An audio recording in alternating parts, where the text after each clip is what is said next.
Hello दोस्तों, आप सबका स्वागत है। आज हम देखने वाले हैं, बहुत सारे क्वेश्चन देखने वाले हैं। तो शुरू करते हैं राजस्थान जीके के शानदार क्वेश्चनों के साथ। कौन सा निकाय राजस्थान में आरटीआई अधिनियम 2005 से संबंधित मामलों के लिए अंतिम अपीलीय प्राधिकारी के रूप में कार्य करता है? तो राजस्थान राज्य सूचना आयोग। राजस्थान राज्य सूचना आयोग राजस्थान में आरटीआई अधिनियम 2005 से संबंधित जितने भी मामले हैं उस मामलों के लिए अंतिम अपीलीय प्राधिकारी के रूप में कार्य करता है। वधू की विदाई के अवसर पर कौन सा गीत गाया जाता है? आम्बो गीत। वधू की विदाई के अवसर पर आम्बो गीत गाया जाता है। जैसलमेर में बच्चे के जन्म के अवसर पर गाए जाने वाले गीत क्या कहलाते हैं? हालरियो। जैसलमेर में बच्चे के जन्म के अवसर पर गाए जाने वाले गीत हालरियो कहलाते हैं। हम सिडो गीत गाया जाता है उत्तरी मेवाड़ में। दाम्पत्य प्रेम के आदर्श का परिचायक है पपैया गीत। एक बार ये क्वेश्चन एग्जाम में पूछा गया था कि निम्न में से कौन सा गीत दाम्पत्य प्रेम के आदर्श का परिचायक है? पपैया गीत। और भी गीत हो सकते हैं लेकिन ऑप्शन में पपैया था।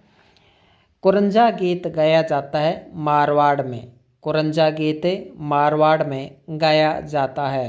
हिचके गीत गाया जाता है मेवात में।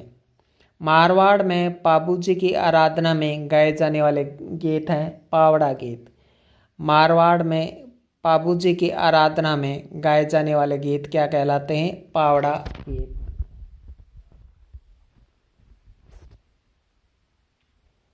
डूंगरजी ज्वारजी की आराधना में गाए जाने वाले गीत क्या कहलाते हैं? छावली गीत। डूंगरजी ज्वारजी की आराधना में गाए जाने वाले गीत छावली गीत कहलाते हैं। सिंघाऊ एवं घड़ाऊ क्या है? लोक देवियों के गीत। घड़ाऊ विपत्ति काल के समय गाया जाता है। तो सिंघाऊ एवं घड़ाऊ क्या है? लोक देवियों के गीत है। इसी तरह चिरंजा भी लोक देवी की आराधना में गाया जाने वाला गीत है। पीलो गीत कब गाया जाता है? जलवा पूजन के समय। गर्भावस्था के 8वें माह में गाया जाने वाला गीत कौन सा है? अजमो गीत। चौबाली क्या है? गीतों का सारांश। गीतों का सारांश चौबाली कहलाता है।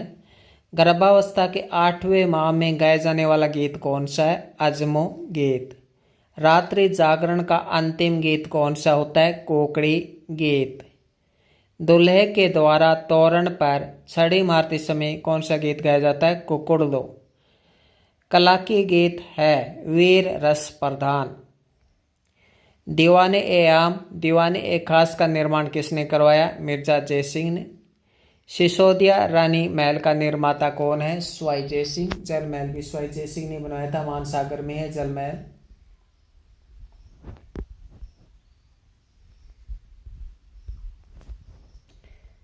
सिवाना के शासक कल्ला राय मलोत राठौड़ ने अपने जीवन काल में ही मर्सिये लिखवाए। ये मर्सिये किससे लिखवाए? पृथ्वीराज राठौड़ से।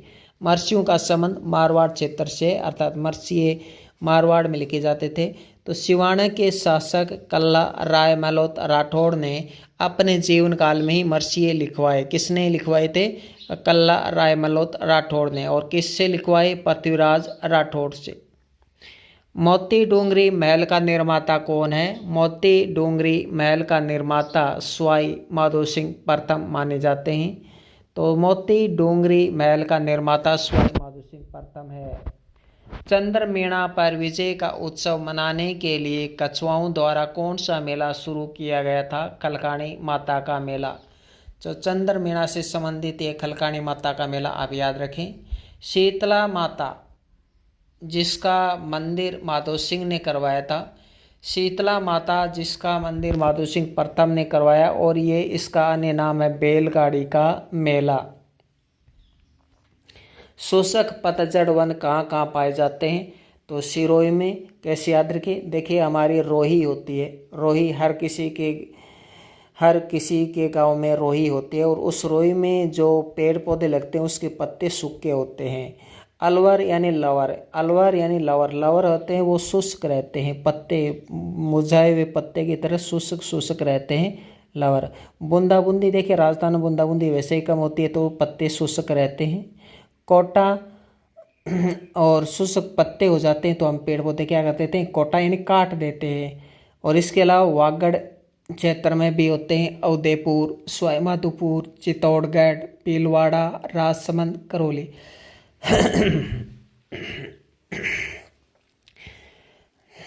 तो सिरोही, अलवर, बूंदी, कोटा, वागड़, उदयपुर, सवाईमाधोपुर, चित्तौड़गढ़, भीलवाड़ा, राजसमंद, करौली में।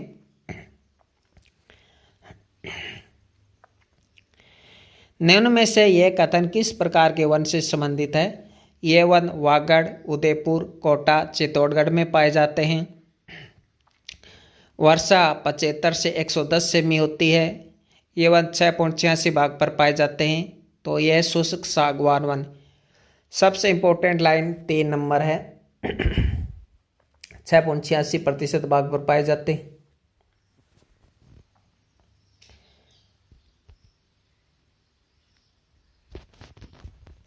मेवाड़ी भाषा में योग सूत्र, भगवत गीता एवं सांख्य कारिका ग्रंथों की रचना किसने की?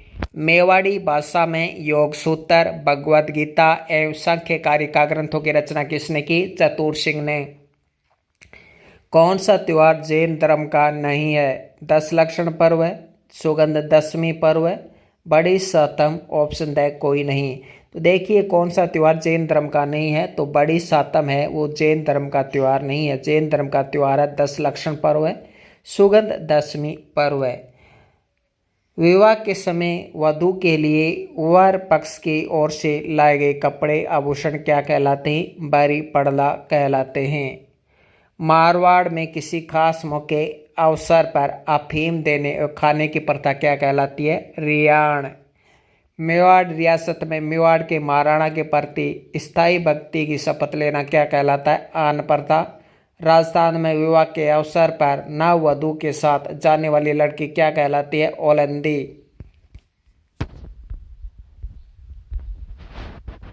राजस्थान में स्थित सेज का मिलान कीजिए। जैनपेक्ट infrastructure private limited Sitapura, Mansarovar औद्योगिक विकास निगम limited Jodhpur, Somani worsted limited Khuskheda Bhiwadi और RNB infrastructure private limited Bikaner. Rajasthan में कौन सा पठार कुंभलगढ़ एवं गोगुंदा के मध्य स्थित है? तो बोराट का पठार। ये जूनियर अकाउंटेंट 2024 में आया था। तो राजस्थान में कौन सा पठार कुंभलगढ़ एवं गोगुंदा के मध्य स्थित है? बोराट का पठार। बालू में शुष्क मैदानी भाग में खारे पानी के छिछले क्षेत्र पाए जाते हैं जिन्हें कहते हैं रण या टाट। तो बालू में शुष्क मैदानी भाग में खारे पानी के छिछले क्षेत्र पाए जाते हैं जिन्हें कहते हैं रण।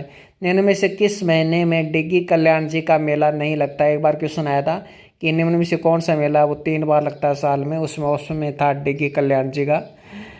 तो देखिए निम्न में से किस महीने में डिग्गी कल्याण जी का मेला नहीं लगता? तो देखिए श्रावण में लगता है, वैशाख में लगता है, भाद्रपद में लगता है, लेकिन कार्तिक में नहीं लगता। सूर्यमल मिश्रण के बारे में कौन सा कथन असत्य है? इनका जन्म हरियाणा गांव बूंदी में हुआ, सही है। वीर सतसई में 1857 की क्रांति का वर्णन है, इस सही है। सूर्यमल मिश्रण के गुरु का नाम स्वरूप दास है, सही है। राम रंजाट ग्रंथ किशोरदास किशोरावस्था में लिखना शुरू कर दिया, ये गलत है। ये इनका प्रथम ग्रंथ है, याद रखिए पूछा जाएगा कि सूर्यमल मिश्रण का प्रथम है रचना कौन सी है, ग्रंथ कौन सा है? तो राम रंजाट है और ये बाल्यावस्था में ही लिखनी शुरू कर दी थी। निम्न में से कौन सा साहित्य नोबेल के लिए नामित किया गया था? निम्न में से कौन साहित्यकार नोबेल पुरस्कार के लिए नामित किया गया था? Option A Kanhaiyalal Sethia, option B Vijay Dan था, option C Nathmal Joshi, option D Yagyavendra Sharma. तो इसका आंसर हो जाएगा विजय दान था। कैला देवी का मेला वर्ष में कितनी बार लगता है? 2 बार लगता है। एक बार एग्जाम में क्वेश्चन आया था कि निम्न से कौन सा मेला 2 बार लगता है, तो उसमें ऑप्शन में कैला देवी था। काजरी की स्थापना किसके सहयोग से की गई? ऑस्ट्रेलिया एवं यूनेस्को की सहायता से काजरी की स्थापना की गई। काजरी के राजस्थान में कौन कौन से उपकेंद्र हैं? तो काजरी के राजस्थान में जैसलमेर, बीकानेर, पाली, जैसलमेर, बीकानेर, पाली, याद रखा है। कालीबंगा से संबंधित असत्य कथन छांटिए। इसका उत्खनन भारतीय पुरातत्व सर्वेक्षण दिल्ली ने किया था, सही है। MD खरे, KM श्रीवास्तव, SP जैन इसके उत्खनन करता है, सही है। कालीबंगा से 3 स्तर प्राक हड़प्पा सभ्यता से संबंधित मिले, ये गलत है। ये प्राक हड़प्पा सभ्यता से संबंधित 3 स्तर नहीं मिले, बल्कि 2 स्तर मिले थे प्राक हड़प्पा सभ्यता से। कालीबंगा की सर्वप्रथम जानकारी LP टेस्टोरी ने दी थी, ये बात भी सही है। और कालीबंगा से कुल 5 स्तरों में खुदाई हुई। बैराट सभ्यता से संबंधित उत्खनन करता नहीं है, तो नीलरतन बनर्जी, कैलाश चंद्र दीक्षित, MN देशपांडे और RK मोहंती। देखो बेर यानी बेर कैसे होते हैं, नीले होते हैं। बेर कैसे होते हैं, जब शुरू में बेर लगते हैं तो नीले होते हैं। नीले बेर कहाँ लगते हैं, कैलाश पर्वत पर लगते हैं। और ये नीले बेर कैलाश पर्वत पर लगते हैं, वो कैसे होते हैं, देसी होते हैं, यानी देशपांडे।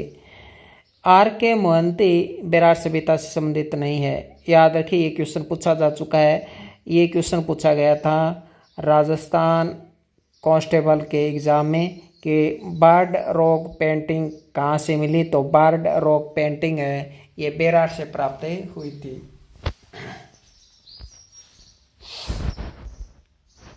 बालातल सभ्यता का उत्खनन करता नहीं है। ऑप्शन है देव कोठारी, ऑप्शन ब ललित पांडे, ऑप्शन स जीवन खरवाल और ऑप्शन द BK थापर। तो BK थापर का बालातल सभ्यता से संबंध नहीं है। बालातल से देव कोठारी, ललित पांडे, जीवन खरवाल। यह विशेषता किस सभ्यता का वर्णन करती है? त्रिरत्न चक्र के अलंकृत चिन्ह युक्त घड़ी, दीपक, नाचता हुआ पक्षी, पत्थर की संदूकें। तो ये विशेषता बैराट की है। देखिए, बैराट से हमें त्रिरत्न चक्र के अलंकृत चिन्ह युक्त घड़े मिले, बैराट से दीपक मिला, बैराट से नाचता हुआ पक्षी मिला, बैराट से पत्थर की संदूकें मिली। अगला देखिए, चित्तर दूसर मृदबांड PWG और उत्तरी काले चमकीले मृदबांड NBP, N यानी न्यू, P यानी ब्लैक, P यानी पोर्ट्रेट, है ना। उत्तरी चमकीले मृदबांड, उत्तरी काले चमकीले मृदबांड है। और चित्तर दूसर मृदबांड है, ये बैराट सभ्यता से मिले हैं दोनों प्रकार के मृदबांड, याद रखना। चित्तर दूसर मृदबांड, उत्तरी काले चमकीले मृदबांड, ये बैराट सभ्यता से मिले हैं, वेरी इंपॉर्टेंट है ये। CL कार्लाइल का संबंध किस सभ्यता से है? बैराट सभ्यता से है। VN मिश्र, BS शिंदे उत्खननकर्ता माने हैं जाते हैं, तो बालातल सभ्यता। ये VN मिश्र आपने तो सुना होगा कई बार बालातल सभ्यता, लेकिन BS शिंदे भी याद रखें। बादशाह जागीर ने कौन सा किला बूंदी के रतन हाड़ा को जागीर में प्रदान किया? Very important. बादशाह जागीर ने कौन सा किला बूंदी के रतन हाड़ा को जागीर में प्रदान किया? तो गागरोन दुर्ग। किस किले का परकोटा अमरकोट कहलाता है? तो जैसलमेर का किले का परकोटा कमरकोट कहलाता है। प्रथम शाह का मूलराज प्रथम के समय हुआ था और ये अलाउद्दीन खिलजी ने आक्रमण किया था इसमें। बालाबाई की साल एवं दिलखुश महल किस दुर्ग में है? तो आमेर दुर्ग में है। बालाबाई की साल याद रखें, वेरी इंपॉर्टेंट, आमेर दुर्ग में है। और दिलखुश महल भी आमेर दुर्ग में है। कैसे याद रखें? आम को देखकर दिल क्या हो जाता है? खुश हो जाता है। अगला प्रश्न, सरवंगी संप्रदाय के बारे में सत्य कथन छांटिए। सीकर जिले के धोंद तहसील के सांगलिया गांव में इसका प्रमुख केंद्र है। इस संप्रदाय की स्थापना लक्कड़दास महाराज ने 1649 में की थी। अनुयायियों का मुख्य अभिवादन जय साहिब है। आश्रम में प्रत्येक महीने की अमावस एवं पूर्णिमा को सत्संग का आयोजन किया जाता है। तो ए ब स द चारों ही ऑप्शन सही हैं। देखिए, सर्वंगी संप्रदाय के बारे में सत्य कथन छांटिए। सीकर जिले के धौंध तहसील के सांगलिया गांव में इसका प्रमुख केंद्र है। इस संप्रदाय की स्थापना लक्कड़दास महाराज ने 1649 ईस्वी में की थी। अनुयायियों का मुख्य अभिवादन जय साहेब है। आश्रम में प्रत्येक महीने की अमावस एवं पूर्णिमा को सत्संग का आयोजन किया जाता है। तो सर्वंगी संप्रदाय के बारे में चारों कथन सत्य हैं। संत नवल राम जी के बारे में सत्य कथन छांटिए। इनका जन्म कृष्ण जन्माष्टमी पर हर्षोलाव गांव में हुआ था। इनका जन्म दलित समुदाय के मेहतर परिवार में हुआ था। इनके गुरु का नाम कर्ताराम था। इन्होंने मारवाड़ी भाषा में भजन, दोहे, श्लोक, छंद, चौपाइयों की रचना की थी। तो सभी कथन है वो संत नवलराम जी के बारे में सत्य हैं कि संत नवलराम जी का जन्म कृष्ण जन्माष्टमी के दिन हर्षोलाव गांव में हुआ था। इनका जन्म दलित समुदाय के मेहतर परिवार में हुआ। नवलराम जी के गुरु का नाम कर्ताराम था। इन्होंने मारवाड़ी भाषा में भजन, दोहे, श्लोक, छंद, चौपाइयों की रचना की थी। तो सभी कथन सत्य हैं। अब हम और क्वेश्चन देखते हैं। अब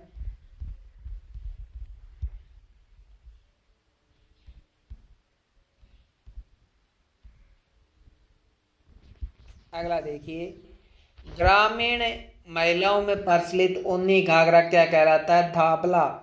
ग्रामीण महिलाओं में प्रचलित ऊनी घाघरा क्या कहलाता है? धाबला। अंशुक एवं धौरा वाली किसके प्रकार हैं? साड़ी के। अंशुक एवं धौरा वाली साड़ी के ये प्रकार हैं। ऊन से बनी रजाई को शोवड़ कहा जाता है। निम्न में से शहरिया जनजाति का वस्त्र नहीं है? झुलकी, खपटा, पंछा, सलूका। तो खपटा शहरिया जनजाति का है, पंछा शहरिया जनजाति का है, सलूका शहरिया जनजाति का है, जबकि झुलकी ग्रासीय जनजाति का है। निम्न में से भील जनजाति का वस्त्र नहीं है? खोयतू, पोत्या, फालू, पोठिया। खोयतू, पोत्या, फालू, पोठिया।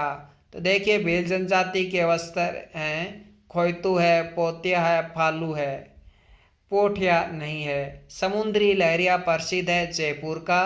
मोटड़े की साड़ियाँ प्रसिद्ध है जोधपुर की। दामनी ओढ़नी प्रचलित है। ये दामनी ओढ़नी मारवाड़ में प्रचलित है। पूछा गया क्वेश्चन है, बहन को राखी पर भेजी गई पोशाक क्या कहलाती है? फूहिल। बहन को राखी पर भेजी गई पोशाक फूहिल कहलाती है। वर पक्ष द्वारा वधु पक्ष के लिए विवाह पर भेजी गई ओढ़नी क्या कहलाती है? बडूली। बीजिया एवं चंपाकली क्या है? गोटे के प्रकार। लूंगड़ा क्या है? ओढ़नी का प्रकार। आभूषण एक तरफ अंग है। बेमेल छाटना है। चौड़ा रतन हाथ का है। चौड़ा रतन हाथ दे रखा है। सोहाली सिर दे रखा है। ओखरी कान दे रखा है और चेक गला दे रखा है।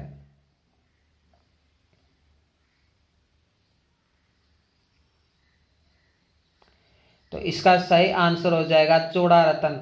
जी हाँ, चौड़ा नाम देख के अपने हाथ जरूर किया होगा, लेकिन ये गलत है। चौड़ा रतन हाथ का नहीं है। सोहाली, सोहाली ये सिर का ही आभूषण है, सोहाली। ओखरी कान में पहना जाता है, ओखरी। ये एग्जाम में पूछा भी गया था इस बार। तो इस बार एक एग्जाम हुआ था, उसमें पूछा गया था कि ओखरी पहना जाता है कान में। ओखरी 2 एग्जाम में पूछा जा चुका है अब तक। टोटल 2 एग्जाम में ओखरी 2 एग्जाम में ओखरी पूछा जा चुका है। चेक है वो गला में पहना जाता है। तो ये याद रखें, क्या है कि कॉपी पेस्ट होती रहती है एग्जाम में। क्या होता है, इन क्वेश्चनों की कॉपी पेस्ट होती रहती है। और बहुत सारे एग्जाम होते हैं, किसी भी एग्जाम का कॉपी पेस्ट है वो किया जा सकता है। तो बहुत सारे पेपर देखिए आप। आगे देखिए,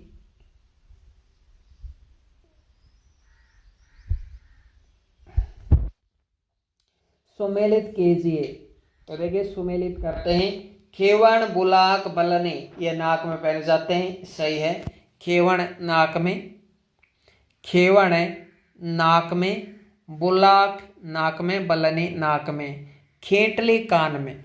खेवण नाक में, खेटली कान में। याद रखिए, खेवण नाक में, खेटले कान में, बारेठ कान में, माकड़ी कान में। सरी गला का ये आभूषण है, सरी। पौत ये भी गले का है, और निम्बोरी गले का है। इसके अलावा तुलसी भी गले का है, आंवला पैर का होता है। बगड़ी कलाई का है, मोखड़ी कलाई का है, मोगरी कलाई का है, पूर्णच कलाई का है, ये कलाई के आभूषण। भाषा एवं बोली से संबंधित असत्य कथन छांटिए।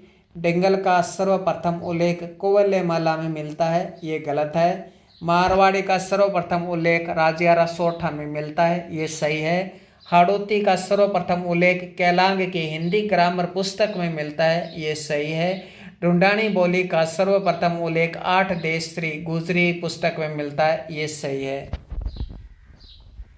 सुमेलित कीजिए, एक तरफ ग्रंथ हैं, पुस्तक हैं, दूसरी तरफ बोलियों में लिखी हुई हैं। ये देखिए, बिसलदेव रासो गोडवाड़ी में लिखी है, सही है। हमीर रासो अहिरवाटी में लिखी है, सही है। गंगाजली मेवाड़ी में लिखी है, सही है। राजियारा सोरठा मारवाड़ी में लिखा है, सही है। तो बिसलदेव रासो गोडवाड़ी और हमीर रासो अहिरवाटी, गंगाजली मेवाड़ी में, राजियारा सोरठा मारवाड़ी में। सबसे इंपॉर्टेंट बिसलदेव रासो हमीर रासो है, ये पूछे जाते हैं एग्जाम में बार बार। तो बिसलदेव रासो लिखी गई है गोडवाड़ी में, हमीर रासो लिखी गई है अहिरे वाटी में।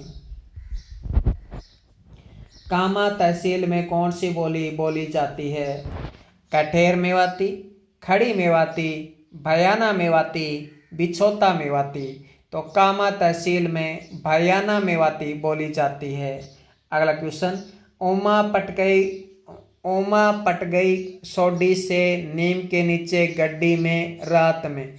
ओमा पट गई सोडी से नीम के नीचे गड्डी में रात में, या ओमा पट गई सोडी से रात में नीम के नीचे गड्डी में। तो ये ट्रिक किस बोली की है? ऑप्शन है मालवी, ऑप्शन ब ढूंढानी, ऑप्शन स हाड़ौती, ऑप्शन द मारवाड़ी। तो ये मालवी की उपबोलियां हैं, मारवाड़ी की उपबोली हैं। ओमा से ओमावाटी, पट से पाटवी, सोडी से सोडवाड़ी, नीम से निमाड़ी, गड्डी से रागड़ी, रात से रतलामी।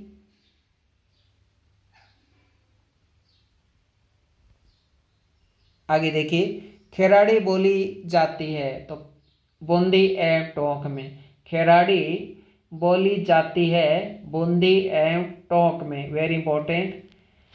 मिर्जाई, दूतई, गाबा, डागला किसके प्रकार है? अंगरखी के प्रकार हैं। शादी में मामा द्वारा वधू को दी गई लाल ओढ़नी क्या कहलाती है? झिम्मी। ये क्वेश्चन पूछा जा चुका है कि झिम्मी क्या है। क्वेश्चन क्या पूछा गया एग्जाम में कि झिम्मी क्या है? तो मामा द्वारा वधू को दी जाने वाली ओढ़नी। डोडी क्या है? डोडी क्या है? मेवाड़ में प्रचलित जामा जैसा वस्त्र। जामा को पायजामा भी कह देते हैं एक प्रकार से, क्योंकि पायजामा जैसा लगभग दिखता है जामा।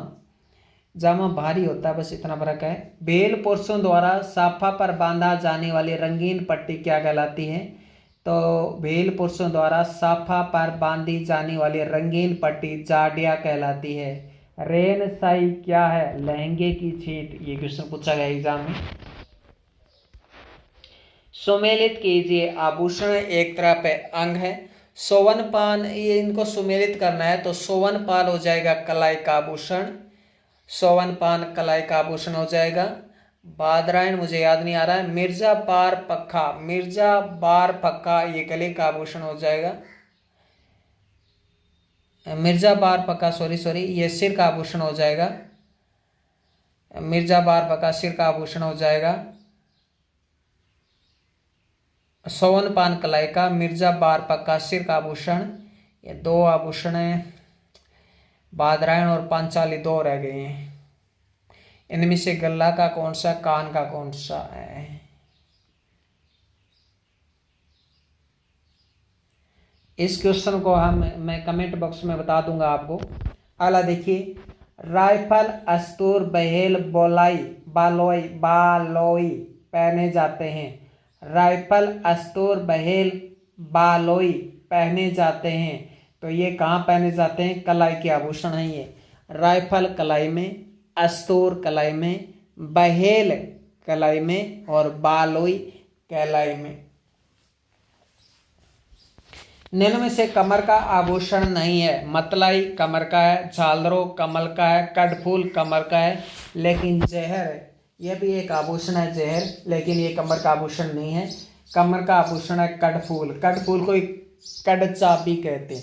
अब मैं आप पे लिख देता कडचाबी तो आप समझ जाते, इसलिए यहाँ पे मैंने कडफूल लिखा है। झालरों भी कमर का है, मतलाई भी कमर का है। निम्न में से गले का आभूषण नहीं है। जुगनी, जुगनी तो जुगनी गले का आभूषण है, ये पूछा भी जा चुका है एग्जाम में। परवनिया, परवनिया भी गले का आभूषण है। बेलोर, बेलोर भी गले का आभूषण है, लेकिन जकार्तन गले का आभूषण नहीं है। जमाल और झूलना किस प्रकार की विद्या है? गद्य पद्य, गद्य पद्य मिश्रित या वात। तो जमाल और झूलना पद्य प्रकार की विद्या है। साहित्यिक की ऐसी विद्या जिसमें राजनीति के साथ साथ सामाजिक और धार्मिक मान्यताओं की भी जानकारी मिलती है, कही जाती है। ऑप्शन ए पही, ऑप्शन बी सोरठा, ऑप्शन सी वेली, ऑप्शन डी वंशावली। एग्जाम में आया हुआ क्वेश्चन है और ये ऑप्शन ऐसे ही चटपटे दिए गए थे, ऑप्शन जो आपके सामने लिख रहे हैं, और इसको थोड़ा काफ़ी बच्चे इसको सही भी करके आए होंगे, 90% इसको सही भी करके आएंगे, क्योंकि ऑप्शन ही ऐसे थोड़े टेढ़े मेढ़े दे दिए, जिसकी वजह से क्वेश्चन सरल साबित हुआ। तो साहित्य की ऐसी विद्या जिसमें राजनीति के साथ साथ सामाजिक और धार्मिक मान्यताओं की भी जानकारी मिलती है, वैली कहलाती है। जमार और झोलना क्या है? पद्य है। और गले में आभूषण है बेलोर, परवनिया, जुगनी। भरतेश्वर बाहुबली गौर के बारे में असत्य छांटिए। तो भरतेश्वर बाहुबली गौर रचना के बारे में असत्य छांटिए। यह राजस्थानी भाषा की सबसे पुरानी रचना है। सही बात है। मारू गुज्जर भाषा में लिखी हुई यह रचना शांत वीर रस की प्रधानता है, ये बात भी सही है। जैन साहित्य की रास परंपरा का पहला ग्रंथ, ये बात गलत है, क्योंकि जैन साहित्य की रास परंपरा का पहला ग्रंथ भरतेश्वर बाहुबली रास है, न कि गौर। वज्रसेन सूर्य द्वारा यह रचित है भरतेश्वर बाहुबली गौर, ये बात भी सही है। असुमेलित छांटना है। अष्टांग योग शरणदास जी की है, सही है। अंगबद्ध अनुभव वाणी रामदास जी की है, सही है। ढोला मरवाणी चौपाई कुशल लाभ की है, सही है। महादेव पार्वती रिवेली ईश्वरदास की नहीं है। सोजस बावनी के रचनाकार दयालदास किसके विद्वान थे? तो बीकानेर शासक सूरत सिंह के दरबार में रहते थे दयालदास जी। और एक बार और मैं बता दूं, ये दयालदास जी की रचना है, ये बीकानेर की सबसे प्रमुख रचना मानी जाती है। सबसे प्रसिद्ध रचना दयालदास की है बीकानेर के शासकों के अंतर्गत। हियाली क्या है? हियाली क्या है? तो मैं आपको उत्तर बता देता हूँ। राजस्थानी जो पहेलियाँ होती हैं उन्हें हियाली कहते हैं। महाराजा जसवंत सिंह की रचना नहीं है। भाषाभूषण, भाषाभूषण तो महाराजा जसवंत सिंह की है। अनुभव प्रकाश, अनुभव प्रकाश भी जसवंत सिंह की रचना है। गुण सागर नहीं है। आनंद विलास भी है। आगे देखिए।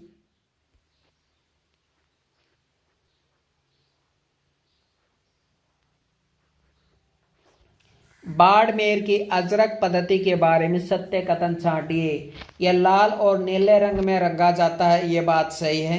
बाड़मेर की अजरक प्रिंट है वो अजरंग। आप अब ऐसे नहीं पूछते, एग्जाम का पैटर्न बदल गया है। थर्ड ग्रेड में आपको पता है किस तरह के अजीबोगरीब प्रश्न पूछे गए थे।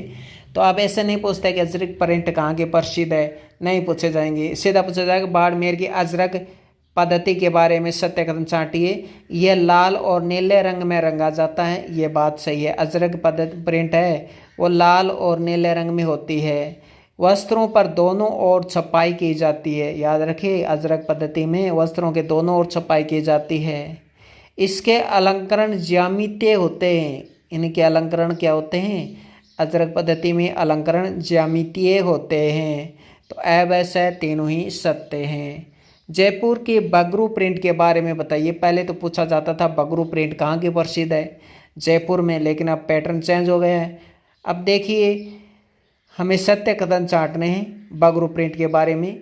यह अपने स्याह बेगर छपाई के लिए विख्यात है। अब कई सोचते हैं ये शाह बेगर क्या है, कहाँ से लाया है, ये मनगढ़ंत शब्द कहीं गूगल से लाया है क्या, किसी साइट से देख कर लाया है क्या? नहीं, ये आपके RBSC की 10वीं बुक में लिखा हुआ है।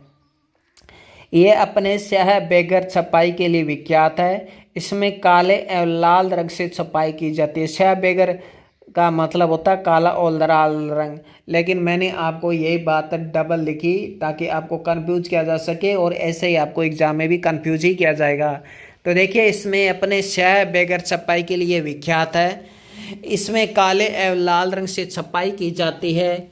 इसमें माटिया रंग की जमीन पर लाल एवं काले में फूल पत्ती, पशु पक्षी और अनेक प्रकार के संयोजन बनाए जाते हैं। वस्त्रों को सजाने के लिए किसी आकृति को कपड़े में काट कर दूसरे कपड़े पर टांग दिया जाता है।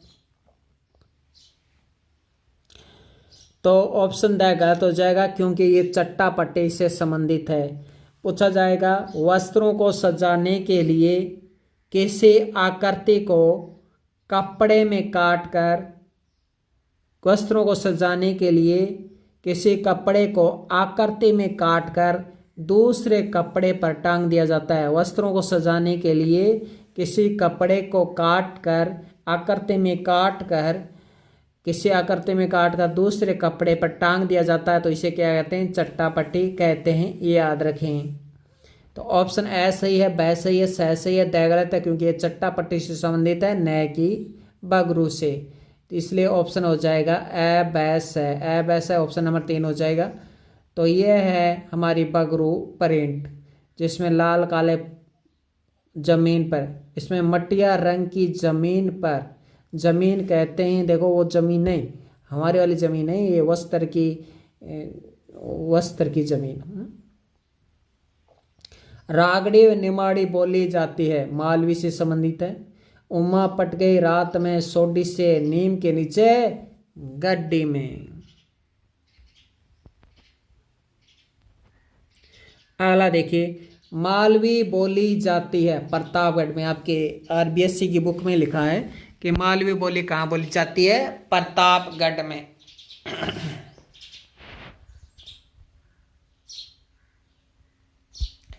किन बोलियों में 6 शब्द का प्रयोग होता है? तो 6 शब्द का प्रयोग 2 बोलियों में होता है। ढूंढानी में भी होता है 6 शब्द का प्रयोग, और हाड़ौती बोली में भी 6 शब्द का प्रयोग होता है। निम्न में से सत्य कथन छांटिए। देशी राज्य के राजाओं ने अपने सम्मान, सफलता एवं विशेष कार्य आदि का विवरण मिलता है। देखिए, देशी राज्यों के राजाओं के देशी राज्यों के राजाओं के बारे में सम्मान, सफलता, उनके विशेष कार्य आदि का विवरण हमें मिलता है ख्यात में। वचनिका तुकांत में, वचनिका है वो तुकांत में लिखी एक गद्य और पद्य रचना। वचनिका क्या है? गद्य। ऑप्शन ब पद्य, ऑप्शन से गद्य एवं पद्य, ऑप्शन द निम्न से कोई नहीं। तो कई तो वचनिका नाम देखते ही सीधे पद्य पद्य करके आएंगे, मुझे पता 80% पद्य करके आएंगे, लेकिन वचनिका क्या है? गद्य और पद्य रचना है, यानी गद्य पद्य दोनों में होती है। गद्य वचनिका गद्य पद्य दोनों का मतलब ये है कि ये मिक्स लिखी जाती है, यानी चंपू है। पद्य रचना में संत महात्माओं का जीवन परिचय पर्ची कहलाता है, याद रखिए, ये भी सही है। ए बस तो सही है। किसी वंश या व्यक्ति विशेष की उपलब्धियों या घटना विशेष का बखान करने वाली घटना प्रकाश कहलाती है, ये भी सही है।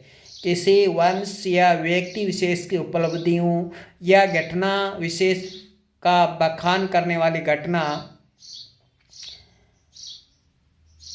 प्रकाश कहलाती है, ये बात भी सही है। झोलना ए झमाल काव्य मात्रिक छंद है, ये बात भी सही है। किसी विषय का विस्तृत विवरण हमें जिसमें राजनीतिक सामाजिक व्यक्तित्व का वर्णन मिलता है, किसी विषय का विस्तृत विवरण जिसमें हमें राजनीतिक एवं सामाजिक व्यक्तित्व का वर्णन मिलता है, राजस्व कहलाता है, ये बात गलत है। किसी वंश या व्यक्ति विशेष की उपलब्धियों के स्वरूप को, किसी वंश या व्यक्ति विशेष की उपलब्धियों के स्वरूप को दर्शाने वाले काव्य कृति रूपक कहलाती है, ये बात सही है।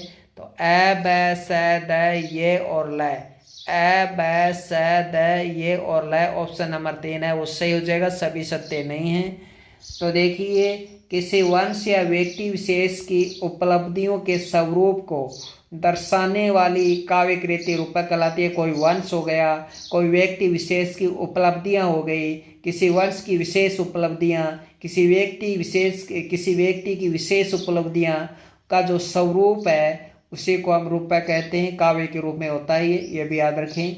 झूलना ए जमाल काव्य मात्रिक छंद है, याद रखिए झूलना भी काव्य मात्रिक छंद है और जमाल भी एक काव्य मात्रिक छंद है, वेरी इंपॉर्टेंट है ये झूलना जमाल।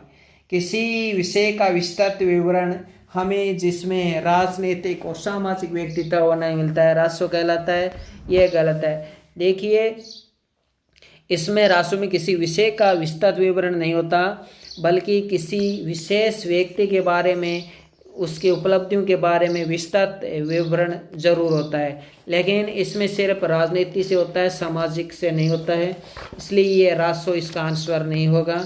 तो फिर इसका आंसर क्या होगा?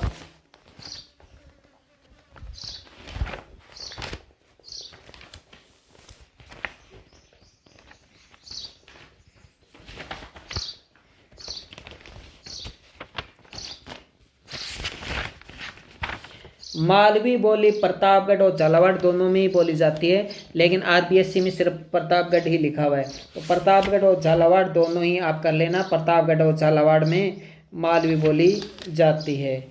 अब मैं देख रहा हूँ ये कहाँ मिलेगा जमाल झोलना वगैरह, इसमें नहीं है। मैं 10वीं की पुस्तक देखता हूँ एक बार, एक मिनट फास्ट देख लेता हूँ 10वीं की पुस्तक। राजस्थानी भाषा और साहित्य, पेज नंबर 97।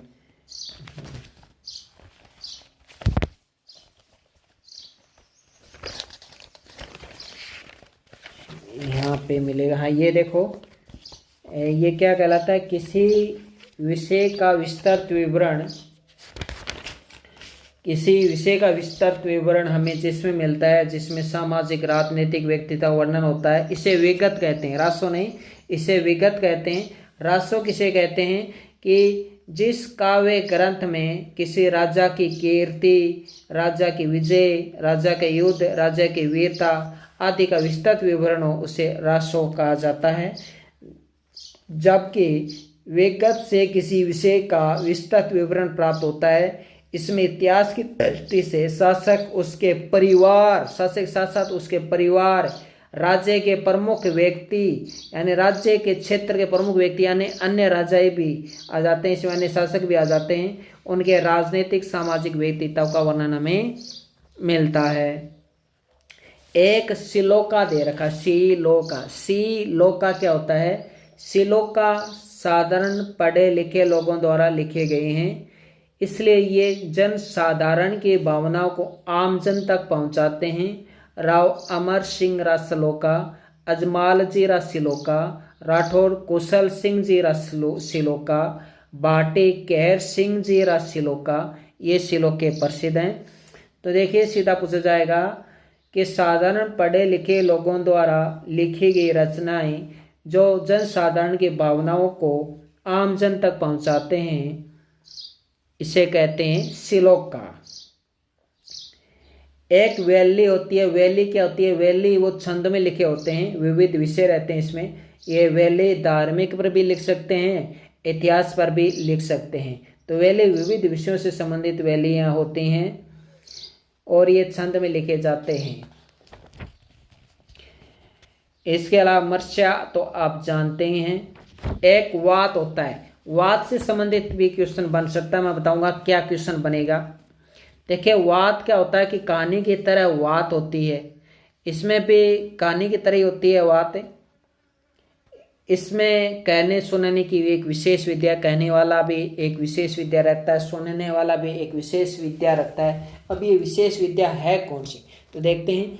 कथा कहने वाला कथा कहता रहता है यानी वात कहता रहता है, और सुनने वाला हुंकारा देता है, बीच बीच में हुंकारा देता है। अब मेरा क्वेश्चन ये है कि वात के बीच में हुंकारा क्यों दिया जाता है? वात के बीच में हुंकारा क्यों दिया जाता है?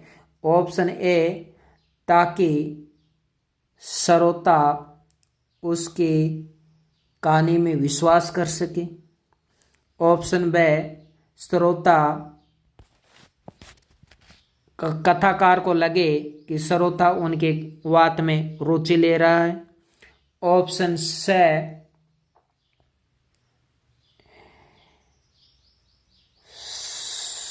कथाकार को लगे कि वह बहरा नहीं है, सही से सुन सकता है। और ऑप्शन द इनमें से कोई नहीं। तो ऑप्शन बी हो जाएगा कि कथाकार को लगे कि श्रोता उनकी रुचि ले रहा है, रुचिपूर्वक सुन रहा है, इसलिए वो हाँ में हाँ हुंकारा भरवाता है। तो ये क्वेश्चन भी बन सकता है। एक होती है दावावेत। दावावेत हमेशा गद्य में लिखा जाता है, याद रखिए। दावावेत काव्य का ही एक रूप होता है जो कि गद्य में लिखा जाता है, एक काव्य की तरह ही होता है, लेकिन ये गद्य में लिखा जाता है। दावावेत उर्दू और फारसी शब्दों में लिखा होता है, जबकि वचनिका संस्कृत भाषा में लिखी होती है। बस इतना ही अंतर है। वचनिका गद्य पद्य में लिखी होती है, जबकि दावावेत गद्य में लिखा होता है सिर्फ। तो ये इनका अंतर है, पूछा जा सकता है अंतर कि वचनिका और दावावेत में क्या अंतर है। एक खयात होती है। खयात क्या होती है कि देशी राज्यों के राजाओं ने अपने सम्मान, सफलताओं और विशेष कार्यों आदि के विवरण के रूप में अपना इतिहास लिखवाकर इसे संचित किया। जैसे दयाल दास जी ख्यात है, इसमें बीकानेर के राजा बिक्काजी से लेकर महाराजा अनूप सिंह तक का इतिहास संचित है। ये बात वेरी इंपॉर्टेंट, याद रखेंगे आप।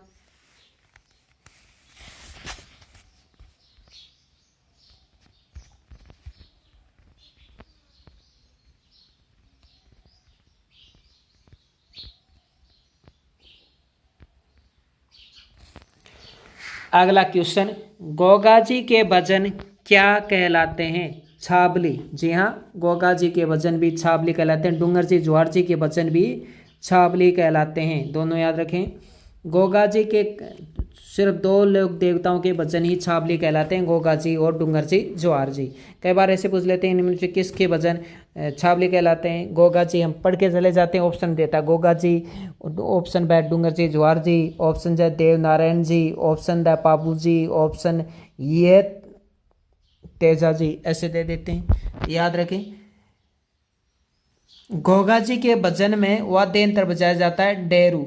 गोगाजी के यहाँ सांकली नृत्य किया जाता है। गोगाजी के कायम खानी मुस्लिम पुजारी को क्या कहते हैं? तो गोगाजी के कायम खानी मुस्लिम पुजारी को चाइल कहते हैं। जाबरमल शर्मा के अनुसार पाबूजी की भतीजी कैलन बाई का विवाह किसके साथ हुआ था? तो पाबूजी की भतीजी कैलन बाई का विवाह किसके साथ हुआ था? गोगाजी के साथ। जी हाँ, ये जाबरमल शर्मा के अनुसार आपकी 10वीं बुक में साफ साफ ये लिखा हुआ है। तो जाबरमल शर्मा के अनुसार पाबूजी की भतीजी कैलन बाई का विवाह किसके साथ हुआ था? गोगाजी के साथ। हल पर गोगाजी के नाम की राखी बांधी जाती है, जिसमें गांठें होती हैं 9 गांठें।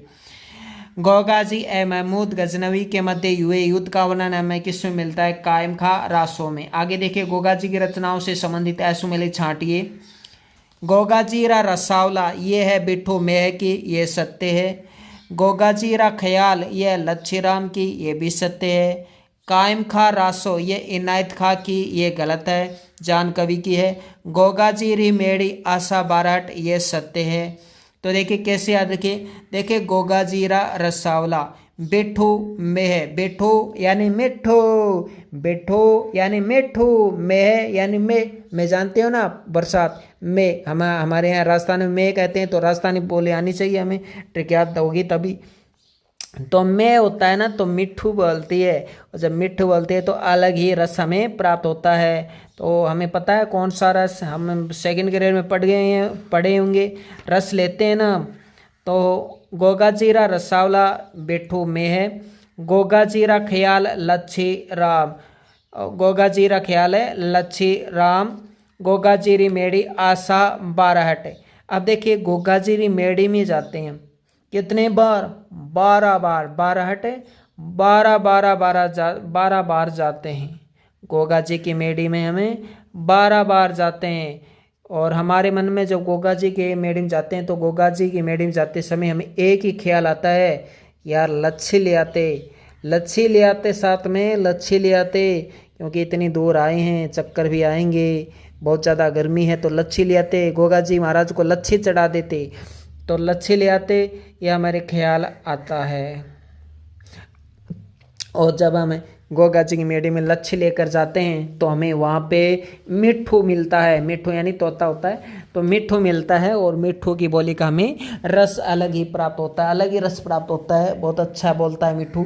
तो इस तरह गोगा जी का रसावला मिट्ठू में है। गोगा जी रा ख्याल लच्छी राम, कायम खा रासो है जान कवि की, गोगा जी री मेड़ी है आशा बाराहट। हम कोई ना कोई आशा लेकर ही गोगा जी की मेड़ी में जाते हैं, वो भी 12 बार। और जब 12 बार जाते हैं तो साथ में हम लच्छी ले जाते हैं, हमारे ख्याल आता है कि लच्छी भी ले आते साथ में गोगा जी को चढ़ाने के लिए। गोगा जी की ओल्डी कहाँ है? किलोनिया की डाणी सांचौर में है। गोगा जी की ओल्डी किलोनिया की डाणी सांचौर में है। ये क्वेश्चन पुराना हो चुका है, पूछने की संभावना कम है। प्रश्न पूछा जा सकता है कि गोगा जी की ओल्डी का निर्माता कौन है? राजा राम कुम्हार। अगला क्वेश्चन देखिए, तेजाजी पर आधारित कृत रचनाओं का मिलान कीजिए। झुंझार, तेजा, लज्जा राम शर्मा, ये सही है। देखिए जो लज्जालू होते हैं, जो लज्जा करते हैं, वो बड़े झुंझारू होते हैं, है ना, बड़े तेज होते हैं। आप सोचते हो कि लज्जा कर रहा है यार, कितना ढीला सुस्त है, बिल्कुल भी झुंझारू टाइप का नहीं है, लेकिन ऐसा नहीं है। जो लज्जा करते हैं वो लज्जालू करते हैं, लज्जा करते हैं वो सिर्फ राम जी से लज्जा करते हैं, आप जैसे लोगों से लज्जा नहीं करते। तो वो लज्जा करते हैं, लज्जा करते हैं, लेकिन वो झुंझारू होते हैं, बड़े तेज होते हैं। जो लज्जालू होते हैं ना, लज्जा करते हैं, वो बड़े झुंझारू और तेज होते हैं, हमेशा याद रखना। आगे देखिए, वीर तेजा यह रचना है सूर्य राज शर्मा की। जिस प्रकार सूरज का राज होता है पूरे देश पर, पूरे विश्व में सूरज का राज होता है, क्योंकि वो बहुत ही वीर होता है, सूर्य बहुत ही तेज होता है। आगे देखिए ऑप्शन है वीर वर जाट तेजाजी, ये कवि अंबालाल की है।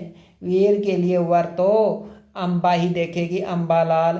तेज लीला राम गोपाल शिवराम की है। तेज लीला किसकी है? राम गोपाल शिवराम की है। राम की गायों का पालन वही कर सकता है जो बड़ा ही, जिसकी लीला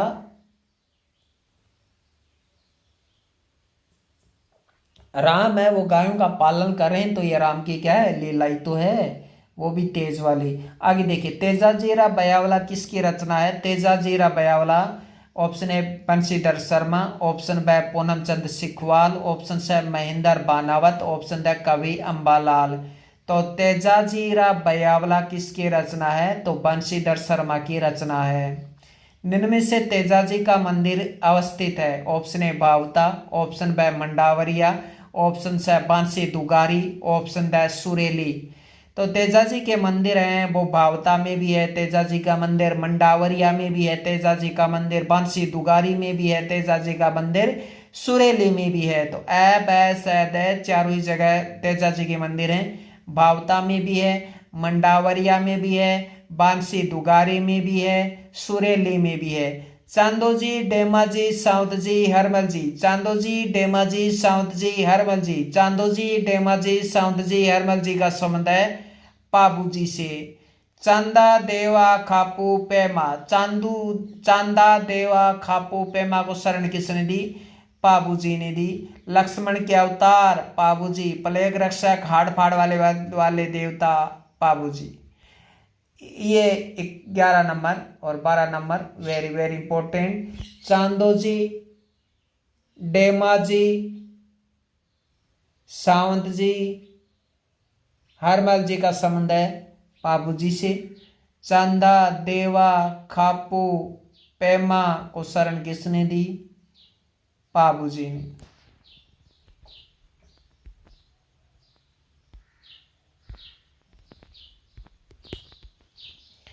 पाबूजी के बारे में असत्य कथन छांटिए। आजकल इस तरह के क्वेश्चन आने लगे हैं। माठ वाद्य यंत्र का संबंध पाबूजी से सही है। फट बांसते समय भोपे रावण तवा दे यंत्र बजाते हैं, सही है। थोरी जाति के लोग सारंगी द्वारा बाबूजी का यश गान करते हैं, सही है। जेनराव खिंची ए बाबूजी का युद्ध डेंचू नागौर में हुआ, ये गलत है, क्योंकि डेंचू में तो हुआ लेकिन डेंचू नागौर में नहीं है, जोधपुर में है, इसलिए ये गलत हो जाएगा। बाबूजी की रचनाओं का मिलान कीजिए। बाबूजी रे छंद मेहाचारण की रचना है, ये सही है। कैसे याद रखिए, मेह आप जानते हो मेह होता है राजस्थान में, जब मेह होता है तो आवाज कैसी आती है, छंद छंद छंद छंद छंद की आवाज आती है ना। बाबूजी कहते रहते हैं कि बेटा ये छंद छंद की आवाज आ रही है, मैं आ रही है, बाहर ना निकलिए। तो बाबूजी बाबूजी बाबूजी कहते रहते हैं बेटा छंद छंद की आवाज आ रही है, बाहर मत निकलना, मैं हो रहे है ना, बाहर चारण मत रखना। तो बाबूजी रे छंद रचना है मेहाचारण की। बाबूजी के गीत है बांकी दास जी की रचना है। बाबूजी के गीत बांकी दास जी की रचना है। देखिए जो बाबूजी के गीत होते हैं वो बांके लिखे जाते हैं, हमेशा सीधे नहीं लिखे जाते, बल्कि बांके बांके लिखे जाते हैं। बाबू प्रकाश आसिया मोड जी, देखिए जब भी मोडो आवे तो आप हम तो सिर्फ बाबू यानी बाबूजी से ही आशा रखते हैं कि हमें मोडियो से बाबूजी ही बचाएंगे। तो आया कहेगा ना मोडियो आगे मोडियो आगे मोडियो आगे मोडियो आगे, वो नशे तो होगा टापर बाबूजी बाबूजी बाबूजी बाबूजी, क्योंकि वो बच्चा आस किससे रखता है, बाबूजी से रखता है आस कि मोडियो से तो बाबूजी बचाओगा अपन। अगला ऑप्शन डी बाबूजी रे सोरठे, ये रामनाथ की है। बाबूजी रे सोरठे रामनाथ कविया की है ये बाबूजी रे सोरठे। बाबूजी रा दोहा कवि लगराज की रचना है। बाबूजी रा दोहा कवि लगराज की रचना है। अगला क्वेश्चन, अब अगला क्वेश्चन देखिए, देव नारायण जी रा बगावत का मेला कब लगता है। देव नारायण जी का बगावत का मेला कब भरता है। अब देखिए कंफ्यूज करने की कोशिश की गई है। हमें पता है कि देव नारायण जी का मेला है वो भाद्रपद शुक्ल सप्तमी माघ शुक्ल सप्तमी साल में 2 बार भरता है। इसमें बगावत का मेला देकर हमें बच्चों को गुमराह करने की कोशिश की गई, बच्चों को कठिनाई में डालने की कोशिश की गई, जबकि बात तो ये है कि बगावत का मेला भाद्रपद शुक्ल सप्तमी और माघ शुक्ल सप्तमी को लगता है। प्रश्न पूछा जाएगा बगावत का मेला का संबंध किससे है, देव नारायण जी से है। आगे देखिए देव नारायण जी के मंदिर, तो देव नारायण जी के मंदिर निम्न में से कहाँ कहाँ है। देव नारायण जी का मंदिर आसिंद भीलवाड़ा में भी है, जोधपुर या टोंक में भी है, देव माली में भी है, माला शेरी में भी है, यहाँ चारों ही में ही है। तो ABCD उसका ऑप्शन नंबर 2 जाएगा। देवनारायण जी का मंदिर आसिंद में भी है, जोधपुरिया में भी है, देवमाली में भी है, माला शेरी में भी है। एक देवनारायण जी का मंदिर देवडूंगरी चित्तौड़गढ़ में भी है।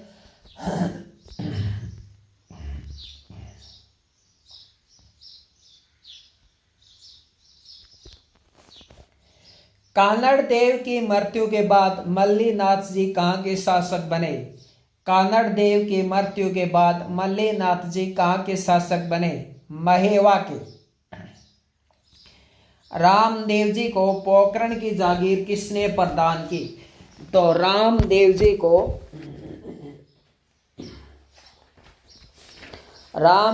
को पोखरण की जागीर किसने प्रदान की, तो मल्लीनाथ जी ने रामदेव जी को पोखरण की जागीर प्रदान की थी।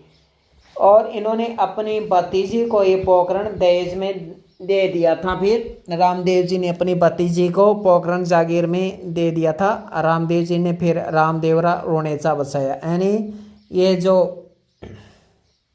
पोखरण की जागीर है ये देने के बाद रामदेवरा बसाया था। आजकल ये सत्य असत्य पूछ लेते हैं कि रामदेवरा रोनेचा बसाने के बाद इन्होंने अपना जो ये रामदेवरा रोनेचा है वो अपनी भतीजी को दे दिया था, नहीं, इन्होंने पोखरण दहेज में दिया था, न कि रोनेचा। तो इस तरह से आप छोटी मोटी गलतियां हैं, आप इसको स्किप कर देते हैं, नज़रअंदाज कर देते हैं ऐसी छोटी मोटी बातों को, और आप का नंबर कट जाता है और आप सिलेक्शन से बाहर हो जाते हैं। तो ऐसा नहीं करना है। मैं आपके लिए शानदार क्वेश्चन इसीलिए लेकर आया हूँ ताकि आपका इस बार थर्ड ग्रेड पार। आगे देखिए, रामदेव जी के बारे में सत्य कथन छांटिए। रामदेव जी धवला दजारी धनी कहलाते हैं, जिस पर चांद ए सूरज ए पगले अंकित है। क्या लिखा है कि जिस पर चांद सूरज ए पगले अंकित हैं। मेरे पास है कक्षा 10 की पुस्तक राजस्थान का इतिहास एवं संस्कृति। मैं पेज नंबर चलता हूँ 32 पर। पेज नंबर 32 पे आ गया हूँ।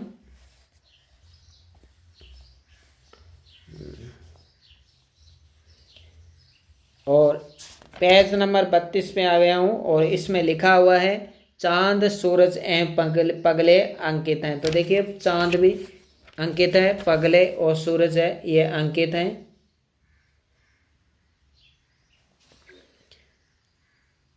रामदेव जी का मंदिर हल्दीना अलवर में भी है, ये बात भी सही है। हल्दीना अलवर में रामदेव जी का मंदिर है।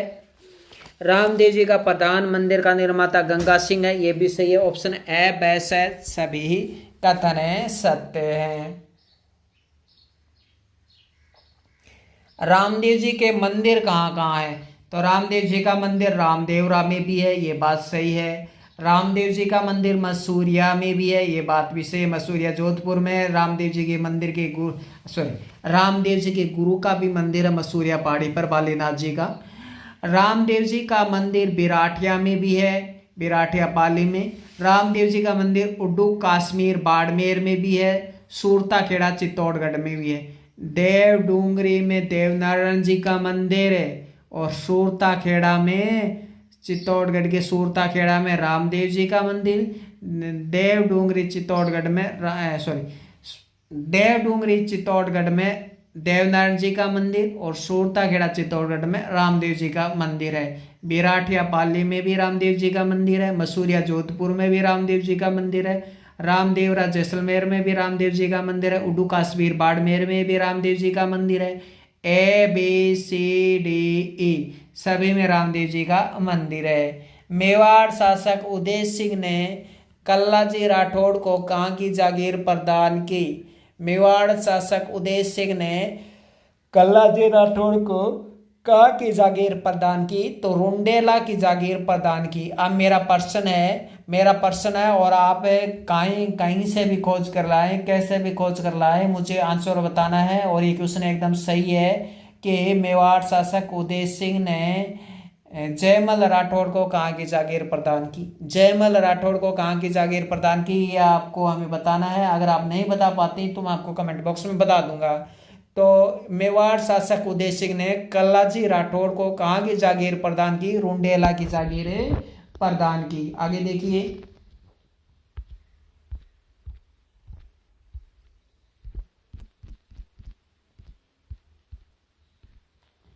अगला क्वेश्चन।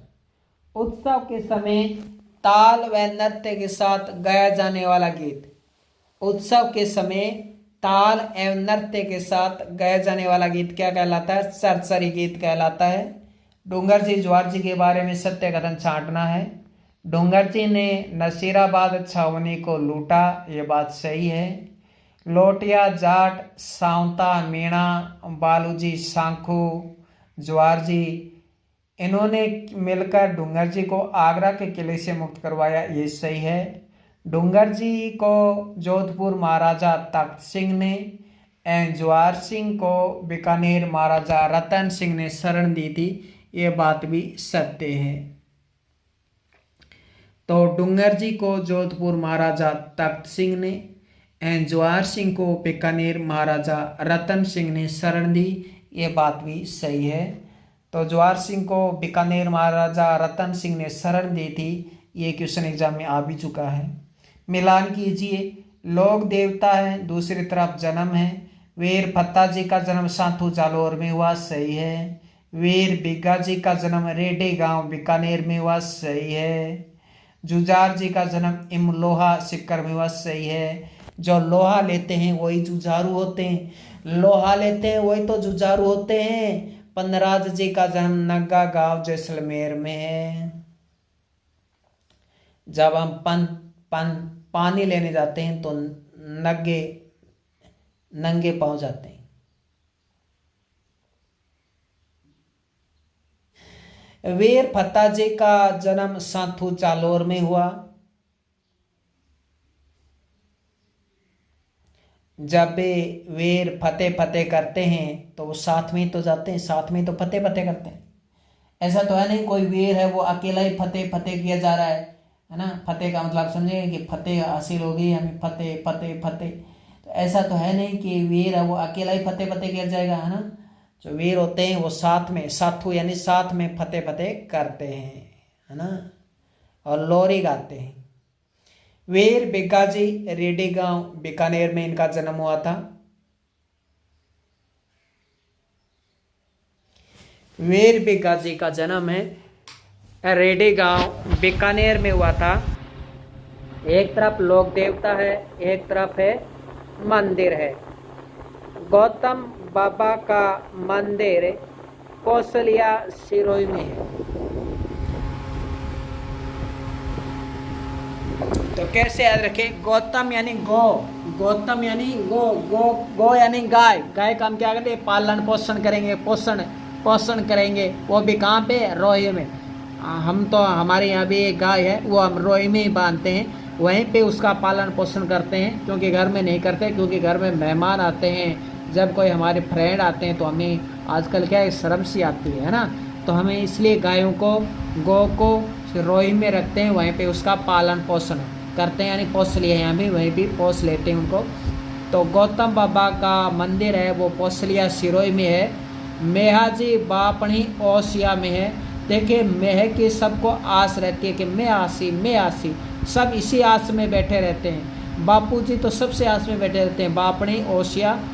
हरिराम बाबा झोरडा नागौर, हरिराम बाबा का मंदिर है झोरडा नागौर में है। बाबा जी क्या करते थे, झाड़े देते रहते हैं। झोरडा यानी झाड़े देते हैं, है ना। जब हमें नाग काट लेता है तो बाबा जी तो हमें झाड़ा देते हैं, अरे बाबू जी का झाड़ा लगा ले, नाग काट रही है। तो हरिराम बाबा झोरडा नागौर। छत्रपाल जी का मंदिर डूंगरपुर में है। छत्रपाल जी का मंदिर आप याद रखें डूंगरपुर में है। पूछा भी जा चुका छत्रपाल जी का ये क्वेश्चन। तो देखिए लोक देवता और मंदिर हैं। गौतम बाबा का मंदिर कौशलिया सिरोही में है, क्योंकि गौ का पालन पोषण रोही में करते हैं। मियाँ जी का मंदिर बापणी ओसिया में है, क्योंकि मेह की हम आस करते हैं और बापूजी तो सबसे ज़्यादा आस करते हैं। हरिराम बाबा का मंदिर झोरडा नागौर में, क्योंकि अब जो नाक काट लेता है तो हमें झाड़े बाबा जी ही देते हैं, हरिराम बाबा। छत्रपाल जी का मंदिर डूंगरपुर में है। अगला क्वेश्चन देखिए, क्वेश्चन नंबर अगला, पैरों की प्रशंसा में गाया जाने वाला गीत क्या कहलाता है।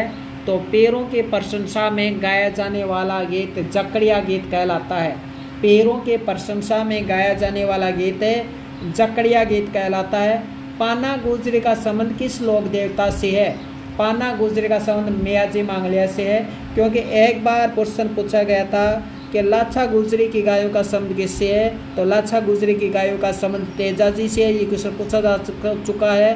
तो अब पूछा जा सकता है कि पाना गुजरी का संबंध किस लोक देवता से है। मियाजी मांगलिया से है। तो लाछा गुजरी तेजाजी से, पाना गुजरी मियाजी मांगलिया जी से। अब बताइए पाबूजी का संबंध पाबूजी का संबंध किससे है। तो पाबूजी का संबंध किससे है। कौन कौन से लोक देवता गायों के रक्षार्थ। ये क्वेश्चन दो प्रकार से बनेगा।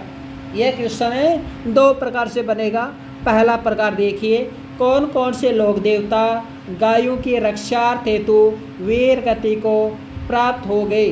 तो गोगा जी भी हुए, तेजा जी भी हुए, पापू जी भी हुए, वीर बिग्गा जी भी हुए, मियाँ जी मांगलिया जी भी हुए।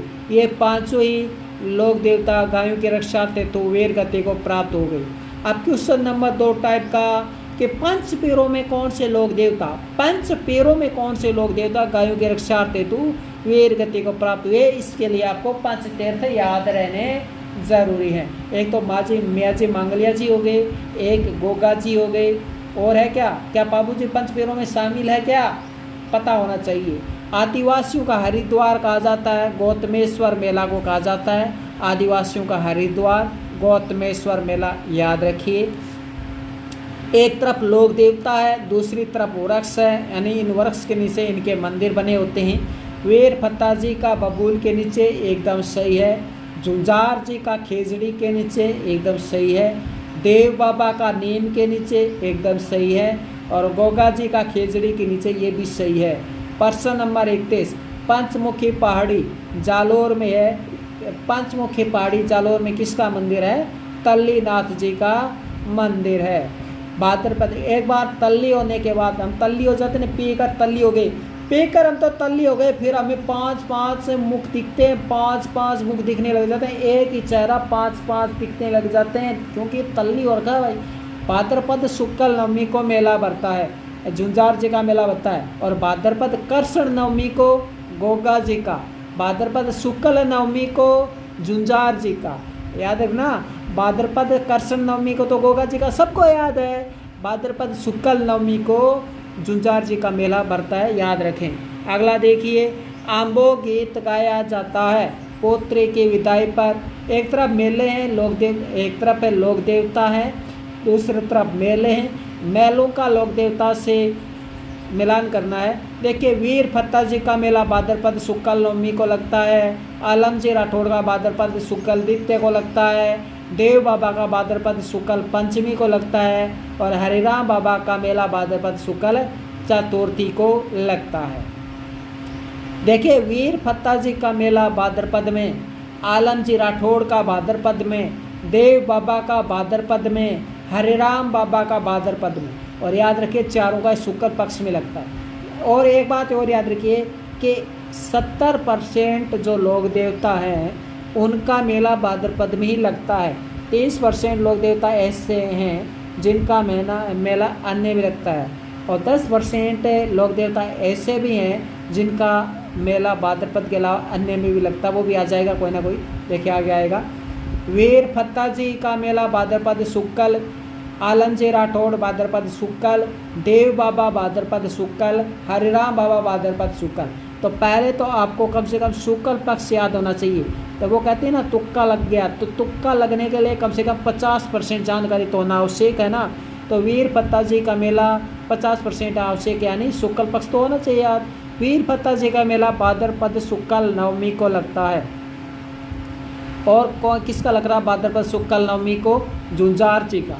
भाद्रपद शुक्ल नवमी को झुंझार जी का भी लगता है, और वीर फत्ता जी का भी लगता है। आलम जी राठौड़ का भाद्रपद शुक्ल द्वितीय को लगता है, भाद्रपद शुक्ल द्वितीय को लगता है। देव बाबा का भाद्रपद शुक्ल पंचमी को लगता है, हरिराम बाबा का मेला भाद्रपद शुक्ल चतुर्थी को लगता है। तो ये लोक देवताओं के मेले हैं, याद रखिए। आगे देखिए, मेले हैं, दूसरी तरफ लोक देवता है। देखिए, चैत्र शुक्ल चतुर्थी को हरिराम बाबा का मेला लगता है, ये भी सही है। अब आप कहेंगे एक सही कैसे? ऊपर तो आपने देखा है भाद्रपद शुक्ल चतुर्थी, तो हरिराम बाबा का मेला साल में 2 बार लगता है, एक तो चैत्र शुक्ल चतुर्थी को, एक भाद्रपद शुक्ल चतुर्थी को। तो हरिराम बाबा का मेला कौन से लोक देवता का मेला 2 बार लगता है, ये पूछा जा सकता है। तो हरिराम बाबा का मेला चैत्र शुक्ल चतुर्थी को, भाद्रपद शुक्ल चतुर्थी को लगता है। चैत्र शुक्ल पंचमी को देव बाबा का मेला लगता है। अब आप कहोगे अरे क्या है, भाद्रपद शुक्ल पंचमी को लगता है? अरे 2 बार लगता है, देव बाबा का मेला 2 बार लगता है। सीधा पूछा जा सकता है कि किस किस लोक देवता का मेला 2 बार लगता है। आजकल इस तरह के क्वेश्चन का ट्रेंड है। तो भाद्रपद शुक्ल पंचमी को और चैत्र शुक्ल पंचमी को देव बाबा का मेला लगता है। मियाँ जी मंगलिया जी का मेला, तो मियाँ जी मंगलिया जी का मेला भाद्रपद कृष्ण अष्टमी को लगता है, यानी कृष्ण जन्माष्टमी के दिन किसका मेला लगता है? तो कृष्ण जन्माष्टमी के दिन मियाँ जी मंगलिया जी का मेला लगता है। तेजा जी का मेला भाद्रपद शुक्ल दशमी को लगता है, याद रखिए। एक तरफ है लोक देवता, एक तरफ है उनकी पत्नी।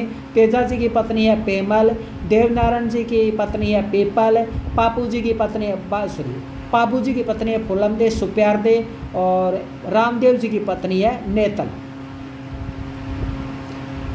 तेजा जी की पत्नी है पेमल, देवनारायण जी की पत्नी है पीपल, पापू जी की पत्नी है फूलमदे सुप्यारदे, और रामदेव जी की पत्नी है नेतल। बालक के जन्म के पश्चात बाल मनुहार के लिए गाया जाने वाला गीत कौन सा है? पड़वलियों गीत। बालक के जन्म के पश्चात बाल मनुहार के लिए गाया जाने वाला गीत कौन सा है? पड़वलियों गीत। एक तरफ मंदिर है और दूसरी तरफ है लोक देवियाँ हैं। सुमेलित करना है। तो एक तरफ मंदिर है, दूसरी तरफ लोक देवी। हिंगलाज माता का मंदिर लोदरवा में है, आशापुरा का नाडोल पाली में है, स्वांग्या का जैसलमेर में है, अंजनी माता का करौली में है, हिंगलाज माता का मंदिर लोदरवा जैसलमेर में है। तो हिंगलाज लोदरवा याद रखें, वेरी इंपॉर्टेंट। मंदिर और करौली मंदिर और लोक देवी हैं और सुमेलित करना है। केवाई माता का मंदिर डीडवाना कुचामन में है, नागौर नहीं करना, डीडवाना कुचामन करना है। तो केवाई माता का मंदिर डीडवाना कुचामन में, डीडवाना कुचामन अलग जिला हो गए हैं। अब आप केवाई माता का मंदिर नागौर कर देंगे तो हो जाएगा। वाकल माता का मंदिर बाड़मेर में है, वासे वाकल बासे बाड़मेर। नारायणी माता का मंदिर बरवा डूंगरी अलवर में है, और क्योंकि नारियल के सब लावरी होते हैं। और आवरी माता का मंदिर नेकोम्बे चित्तौड़गढ़ में है। और कुंभ के मेले में एक बार हम खो जाते हैं तो हमें आवड़ा है को नहीं। आगे देखिए, मंदिर है, एक तरफ लोक देवी है, सुमेलित करना है। सकराय माता का मंदिर उदयपुर वाटी में है, क्योंकि हम वाटी में जाकर क्या खाते हैं, शक्कर खाते हैं। लटियाल माता का मंदिर फलौदी में है, क्योंकि फल लटकते रहते हैं। धौलागढ़ देवी का मंदिर कठमूर अलवर में है, क्योंकि आजकल के लवर हैं वो धौड़े होते हैं। क्योंकि धौड़े रहने पड़ते हैं, क्रीम क्रीम लगाती पड़ती है गर्लफ्रेंड के लिए। और कंठेश्वरी माता का मंदिर है उदयपुर में है। तो ये आपको याद रखना है। सकराय माता का मंदिर उदयपुर वाटे में, क्योंकि हम वाटे में जाकर शक्कर खाते हैं। लटियाल माता का मंदिर फलौदी में है, क्योंकि फल लटकते रहते हैं। धौलागढ़ देवी का मंदिर कठमोर अलवर में है, क्योंकि लवर है वो धोले धोले रहते हैं, धोले धोले रहते हैं मतलब सुंदर सुंदर रहते हैं। और कंठेश्वरी माता का मंदिर उदयपुर में है। परिश्रम करते समय परिश्रम से होने वाली थकान को दूर करने के लिए कौन सा गीत गाया जाता है? भणेत, पणेत नहीं, भणेत, भणेत गीत। लोक देवी एक तरफ मंदिर है, सुस्वाणी माता का मंदिर बीकानेर में है, क्योंकि जो किन्नर होते हैं वो कहीं भी सुसु कर देते हैं। आमजा माता का मंदिर केलवाड़ा में है, आम केला आम केला आम केला। महोदरी माता का मंदिर जालौर में है, क्योंकि मेहंदी जाल की लगती है ना, जाल के पत्ते देखकर लगते हैं ना हमें कभी कभी कि मेहंदी इससे बनती होगी। और बधाना माता का मेला कोटा में है, क्योंकि हम बिना कोट के तो भद्दे लगते हैं, इसलिए हम कोट पहनते हैं। आगे देखिए, किस लोक देवी को सैडल माता एवं सुहाग की देवी कहा जाता है? तो शीतला माता को सैडल माता एवं सुहाग की देवी कहा जाता है। किस लोक देवी को करामात की देवी, डाडी वाली डोकरी कहा जाता है? तो करनी माता को। किस लोक देवी का नाम जीजी बाई था? तो आई माता का नाम जीजी बाई था। आई माता के मंदिर को बडेर कहा जाता है। सुमेलित कीजिए, खंडेल वालों की कुल देवी सकराय माता। खंडेल वालों की कुल देवी सकराय माता। हम तो खांड नहीं खाते, हम तो शक्कर खाते हैं। पांचाल जाति की कुल देवी त्रिपुरी सुंदरी माता। पांचाल, और पांचाल जाति की लड़कियां बड़ी सुंदर होती हैं यार। सेन समाज की कुल देवी नारायणी माता।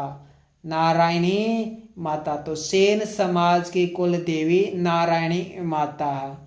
खंगारोतों के कुल देवी जवाला माता। खंगारोतों की कुल देवी जवाला माता। तो ये याद रखेंगे आप ये सब। आगे देखिए, मेवाड़ में पुरुषों द्वारा दीपावली के अवसर पर गाया जाने वाला गीत कौन सा है? हेड़ गीत। Very important, very important. कई सारे हेड़ गीत है, वो होली करके आएंगे, देख लीजिए देख लीजिए। मेवाड़ में पुरुषों द्वारा दीपावली के अवसर पर गाया जाने वाला गीत कौन सा है? हेड़ गीत है। फुंदी नृत्य कहाँ किया जाता है? हाड़ौती क्षेत्र में। फुंदी नृत्य कब किया जाता है? कजली तीज पर। Very important. फुंदी नृत्य हाड़ौती क्षेत्र में कजली तीज पर किया जाता है। झूमर नृत्य है वीर रस प्रधान। रास तोड़ा नृत्य किस जनजाति का है? रास तोड़ा नृत्य बंजारा जनजाति का है। चरी नृत्य किस जनजाति का है? गुजरी का। और सुगनी नृत्य किसका है? मीणा का। Very important. सुगनी नृत्य एग्जाम में पूछा जा चुका है कि सुगनी नृत्य किस जनजाति का है? मीणा का। बोहरा बोरी नृत्य होली पर करते हैं। वालर नृत्य पर डाक टिकट कब जारी किया जाता है?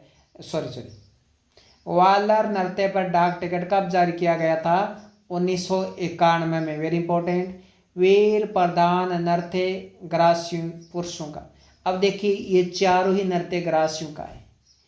मैंने नहीं पूछा आपको कि कौन सा नृत्य ग्रासियों का है, क्योंकि ये नहीं पूछे जाते हैं भाई। अब ये नहीं पूछे जाते हैं कौन सा नृत्य किस जनजाति का है। नृत्य की एक तरफ से परिभाषा सी दे देते हैं, व्याख्या सी दे देते हैं और पूछते हैं कि ये नृत्य तो है लेकिन कौन सा नृत्य है ये, ऐसे पूछते हैं। तो वीर प्रधान नृत्य, ग्रासियों पुरुषों का वीर प्रधान नृत्य, जिसमें ग्रासिया पुरुष है वो महिलाओं के वस्त्र पहनकर, महिलाओं का वेशभूषा धारण करके नृत्य करते हैं। ऑप्शन ए रायण नृत्य, ऑप्शन बी जवारा नृत्य, ऑप्शन सी कूद नृत्य, ऑप्शन डी गरबा नृत्य। अब मुझे पता है जवारा तो आप काट दोगे, कूद भी आप काट दोगे, आप कंफ्यूज हो जाओगे गरबा नृत्य में। यह गरबा नहीं है, अरे ये गरबा नहीं है, ये गरबा है, गरबा। तो देखिए आप वैसे मत कर देना, वो चोंप चोंप चोंप चोंप वाली बात है ना, चोंप कहाँ पहन जाती है, चोंप दांतों में, चोंप नाक में, वही बात है। तो ये गरबा नृत्य है। तो रायण, जवारा, कूद और गरबा, एक होता वागड़, एक होता बागड़, है ना। बागड़ अलग होता है, वागड़ अलग होता है, वैसे ही है ये रायण नृत्य। रायण नृत्य में ग्रासिया पुरुष है, महिलाओं के वस्त्र पहनकर नृत्य करते हैं, रायण नृत्य। अगला क्वेश्चन देखिए, लड़की की सगाई पर सहेलियों द्वारा गाया जाने वाला गीत कौन सा है? जखड़ी गीत। लड़की की सगाई पर, सगाई के दिन, विवाह की बात हो ही नहीं रही है, सगाई की बात हो रही है। तो लड़की की सगाई पर सहेलियों द्वारा गाया जाने वाला गीत क्या कहलाता है? जखड़ी गीत। जखड़ी गीत गाया जाता है लड़की की सगाई पर। ऑप्शन बी लड़की की विवाह पर, ऑप्शन सी टोंटियां निकालते समय, और ऑप्शन डी बच्चे के जन्म के अवसर पर।